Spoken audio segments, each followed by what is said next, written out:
दुखी दुख हरता सुखी सुख करता सदा सबको महानंद भरता। हरे यक्ष राक्षस भूतम पिशाचम विषम डाकनी विघ्न के भय अवाचम। 5 जनवरी चैनल महालक्ष्मी की ओर से झरोखा स्पेशल में आपके पास आए हैं लेकर नई कुछ खास। सादर जय जिनेंद्र। महज 3 दिन बाद आ रहा है ऐसा दिन, कहते हैं सबसे पावन दिन है। एक दिन है, तीर्थंकर 2 हैं और कल्याणक 4।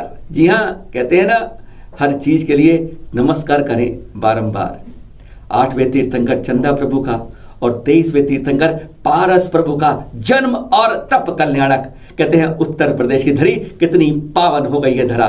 और आज इसी की बात कर रहे हैं, बैक टू बैक 2 अभिषेक की और बहुत कुछ इसके साथ की। बैक टू बैक पारस अभिषेक से पहले बता दें आपको कि आने वाले इस जन्म तप कल्याणी 9 जनवरी को बहुत कुछ अनहोनी हो सकती है। जी हाँ, चमत्कार अतिशय की बात हो रही है। प्याबड़ी जाने का इंतजार हो रहा है, जैसे जहां पर हर चतुर्दशी या पूर्णिमा को 13 महीने से सोने चांदी के सिक्के बरस रहे हैं और पिछली पूर्णिमा को डबल सिक्का। और इस बार उम्मीद ये हो रही है, कहते हैं जो चमत्कारों पर विश्वास करते हैं, भक्ति में नमस्कार में कहते हैं चमत्कार हो जाते हैं, उनके लिए 9 जनवरी को क्या इस बार जो विशेष अभिषेक हो रहा है, इस चंदा प्रभु के जन्म तप कल्याणक पर क्या कुछ होगा, अनहोनी होगी, क्या कुछ होगा, यह वहीं देखकर कहते हैं अभिषेक करते आप लोग देख सकते हैं। पारस प्रभु के जन्म तप कल्याण से पहले बहुत कुछ होने वाला है, जैसे बहुत कुछ दिख रहा है। यहां पर इस समय आप हम के साथ हैं रामनगर अहि क्षेत्र बरेली में, इस ज्ञान तीर्थ त्रिमूर्ति दिगंबर जैन मंदिर की तरफ जा रहे हैं हम। वहां के दृश्य देख रहे हैं जहां पर कल शुरू हुआ था सुबह अभिषेक, स्वतः देवकृत अभिषेक कह सकते हैं आप, चमत्कृत अभिषेक कह सकते हैं, अपने आप होता अभिषेक कह सकते हैं, कुछ भी कह सकते हैं अपनी अपनी भाषा में, आपको जो अच्छा है वह कह सकते हैं। और यहां पर जो हुआ वह आज भी जारी रहा, यानी 1-2 मिनट नहीं, 4 घंटे नहीं, 24 घंटे से ज्यादा स्वतः अभिषेक। यह चमत्कार हुआ इसी त्रिमूर्ति मंदिर में पारस बाबू के साथ अन्य दोनों प्रतिभाओं पर ही, मुनि सुव्रत और नेमिनाथ भगवान की पर भी। इस समय आप देख रहे हैं दृश्य त्रिमूर्ति मंदिर के, 3 मूर्तियां यहां पर, पारस प्रभु के आप यह दृश्य देख रहे हैं पहले, साथ में नेमिनाथ भगवान और मुनि सुव्रत भगवान पर भी इसी तरह अभिषेक हुआ। और यह अभिषेक 2-4 मिनट, 2-4 घंटे नहीं, 24 घंटे से ज्यादा रहा। सोमवार सुबह शुरू हुआ और मंगलवार आज सुबह तक जारी रहा है, जब तक हमने जानकारी ली।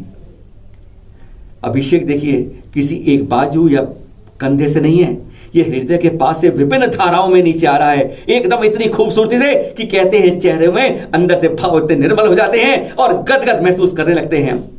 इन अभिषेक के बारे में तो कहा यह भी जाता है कि यह, हम कहते हैं देवकृत अतिशय है, चमत्कारी अतिशय है, पर भद्रभाव संहिता का भी कई लोग पाठ पढ़ाते हैं कि उसमें यह कहा गया है कि मूर्ति से निकलता पसीना या निकलता पानी अशुभ का सूचक होता है। और लोग तर्क में ऐसे कुतर्क जोड़ते हैं, कहते हैं अभी जनवरी फरवरी में गत वर्ष हुआ और उससे पूरे विश्व में महामारी कोविड कोरोना आ गया। कहां से कहां जोड़ लेते हैं, एक मंदिर में स्वतः अभिषेक हुआ और पूरी दुनिया में अपशकुन हो गया। ऐसे अपशकुन रोज घरों में जगह जगह होते हैं, पर हम जोड़ते कहां से कहां हैं। कहीं 50 जगह मूर्तियां निकली, कहीं सब कुछ हुआ, लेकिन उसके गुणगान में कहीं शुभ संदेश हमें नहीं मिलता, कह देते हैं। पाषाण के विशेषज्ञ कहते हैं कि ऐसा हुआ, यह एक खंड बड़े पत्थर से, पाषाण से मूर्तियां बनती हैं, उनमें जब ये मूर्ति आ जाती है तब वहां पर इन पत्थरों के अंदर, इन पाषाण के अंदर, कहते हैं जब बहुत देर में ये गर्म होता है और बहुत देर में ठंडा होता है, और सर्दियों में जब भीषण पड़ती है तब इससे स्वतः पानी निकलने लगता है। तर्क वाले कुछ भी कहते रहे, पर हम जब मंदिर जाते हैं तो हम ये भी कहते हैं निस्सही निस्सही निस्सही कहते प्रवेश करते हैं। हे यक्ष यक्षिणी, यहाँ के देवी देवताएं, हमें रास्ता दे, हम यहाँ प्रभु के दर्शन करने आ रहे हैं। और फिर अगर वहां पर देवता नहीं होते हमारे मंदिरों में, तो यह क्यों हमें कहा जाता है, क्यों हमें शास्त्रों में जानते हैं, इस बात को लिखा यह भी तो हुआ है। इसका मतलब कहीं ना कहीं ऐसी बात सत्यता छिपी हुई है। देवता कहीं भी कभी भी किसी जगह पर अभिषेक कर लें, पूजा कर लें, इस बात में हमें मानना पड़ता है।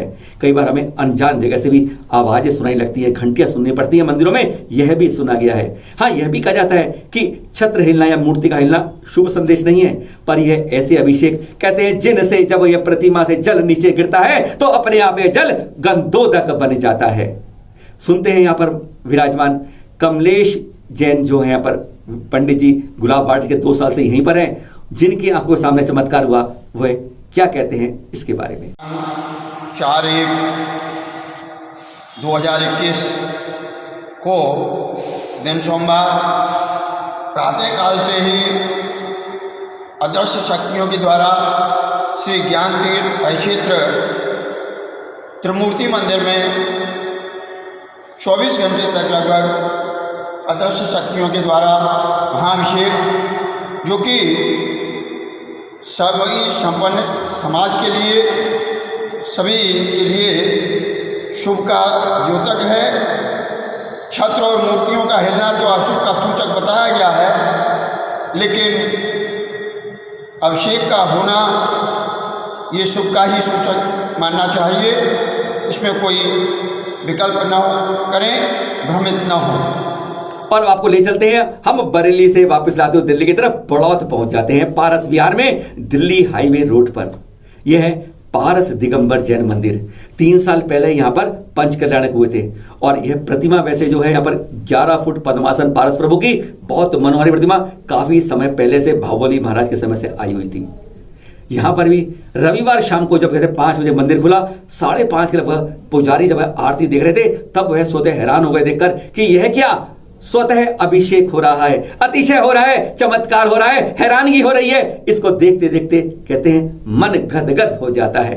यह दृश्य बड़ौत के उस मंदिर से आप देख रहे हैं, पारस प्रभु के, यानी वहां पर जो 3 दिन बाद जिनका जन्म और तप कल्याणक आ रहा है। ऐसे अतिशय को आप माने या ना माने, यह चमत्कार है, यह देवकृत, यह अभिषेक है। अब भद्रभाव संहिता की वह लाइन पढ़े कि यह तो अशुभ का सूचक है, मूर्ति से पसीना या जल निकलना, या आप वर्तमान के पाषाण के विशेषज्ञ की बात माने कि यह तो पत्थर से जमा अंदर का पानी बाहर निकल आता है। आप कुछ भी माने, पर हम जब मंदिर में प्रवेश करते हैं नहीं सही कहते, हम कहते हैं देवता हमें जगह दीजिए, हमें जगह, हम भी जिनके आज पूजा अभिषेक करने आए हैं, हम शास्त्रों के अनुसार यह भी मानते हैं।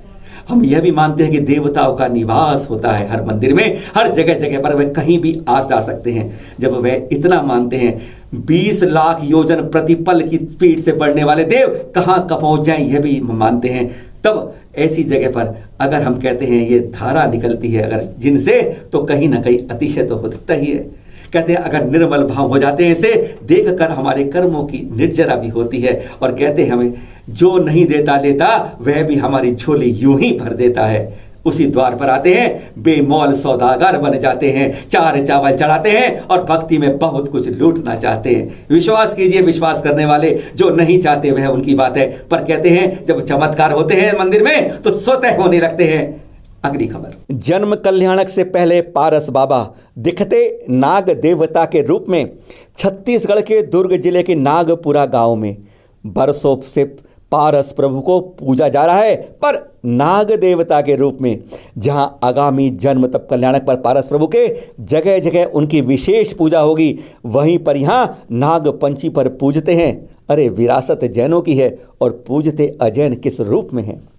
अगली खबर, 20वें तीर्थंकर की मिली प्रतिमा खेत में। गत सप्ताह सुल्तानगंज जिले के बरखेड़ी के एक खेत में काम कर रहे किसान को अति प्राचीन 20वें तीर्थंकर श्री मुनि सुव्रत स्वामी जी की यह प्रतिमा मिली है। किसान ने पूरे ध्यान से, कहते हैं, भावों से उठाया और घर पर लाकर रख लिया। अब जैन संस्थाओं का काम है, कब पहल करेंगे इसकी अभी हमें कोई जानकारी नहीं मिली है। अगली जानकारी, अब 3 दिन 2 उत्कृष्ट समाधि मरण। गृहस्थ पुत्र व वर्तमान आचार्य द्वारा आरिका माता श्री का की उत्कृष्ट समाधि जम्बू स्वामी की तपोस्थली बोलखेड़ा में।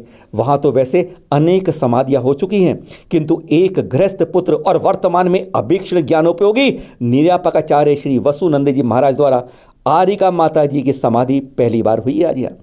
आज मंगलवार मध्याह्न रात्रि के बाद यानी 1:11 पर आपने माता जी ने 2018 में शुल्क दीक्षा ली और फिर गत 30 नवंबर को नियम संलेखना धारण कर ली।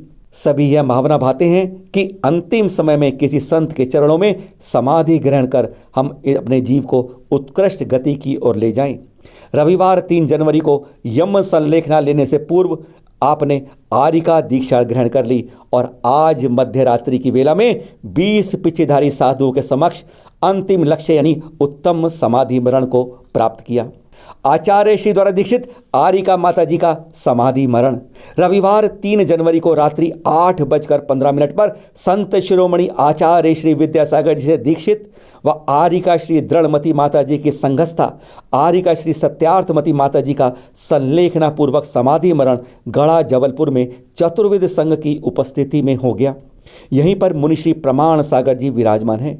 चैनल महालक्ष्मी व सांध्या महालक्ष्मी उत्कृष्ट समाधि मरण के अवसर पर दोनों आरिका माताओं को के प्रति हार्दिक विनयाञ्जलि अर्पित करता है। अगली खबर, नववर्ष नए दिन पर भगवान बाहुबली का की पाद पूजा। दृश्य आप भी देखिए, दर्शन कीजिए अपने इस मोबाइल के द्वारा। जो आप देख रहे होंगे 57 फुट उतंग श्रवण बेलगोल की भगवान बाहुबली प्रतिमा के पाद पूजा अभिषेक के ये दृश्य हैं 2021 के पहले दिन यानी 1 जनवरी प्रातःकाल के। हो गया ना गद गद गद मन मन। अगली खबर, गणाधिपति आचार्य श्री कुंतु सागर जी को जगत गुरु का सम्मान। गणाचार्य श्री कुंतु सागर जी महाराज को 2020 के आखिरी दिन यानी 31 दिसंबर को जगत गुरु की सानद उपाधि से अलंकृत किया गया। इस अवसर पर गणमान्य लोगों के साथ मूड बद्री के भट्टारक स्वामी चारू कीर्ति जी भी सम्मान देने के अवसर पर उपस्थित थे। और एक जानकारी, बेंगलोर में 31 दिसंबर को स्वस्ति श्री धर्मसेना भट्टारक जी स्वामी द्वारा उपराष्ट्रपति श्री वेंकैया नायडू जी को आचार्य कुंतु सागर जी का चित्र भेंट किया गया, जो चित्र आप देख रहे हैं। और एक सूचना मिली है सिद्ध क्षेत्र मुक्तिगिरी से, वहाँ क्षेत्र और धर्मशाला सभी यात्रियों के लिए 10 जनवरी तक पूर्णतः बंद रहेंगे। कारण क्षेत्र कर्मचारी के कोरोना पॉजिटिव पाए गए हैं। जैन बढ़ते जा रहे हैं, बट कर कहां खत्म होते जा रहे हैं। कोर्ट ने माना कि जैन 2 में बट गए थे, दिगंबर श्वेतांबर में, लेकिन यहां तो बरगद से शाखाएं निकलती जा रही हैं। हर कोई जनवाड़ी का एक पन्ना लेकर कह रहा है कि जैन तो मैं हूं, और अब तो दिगंबर जैनों में भी दिगंबर होने के बाद भी अपने को अलग पंथ, अलग संत, अलग महंत बनाते जा रहे हैं। डूबते जा रहे हैं हम अपने आप। एक वर्ग ऐसा खड़ा हो गया है जो अपने ही सीने पर छुरा नहीं राम का मुंह बोलकर पीठ में छुरी घूमता है। घर घर में जैसे हम जयचंद पैदा करने लगे हैं। घर की सफाई करने का अब वक्त आ गया है, क्योंकि श्रेष्ठतम संत को 44 लाख लोग जैन ही नहीं मानते, 4 अरब से ज्यादा पूरी दुनिया मानती है। उसी पर कीचड़ उछालने की अनावश्यक कोशिश कर रहे हो। अरे कीचड़ तो अपने ऊपर गिर रही है, हम कुल्हाड़ी उसी ठाका पर मार रहे हैं जिस पर हम बैठे हथियार चला रहे हैं।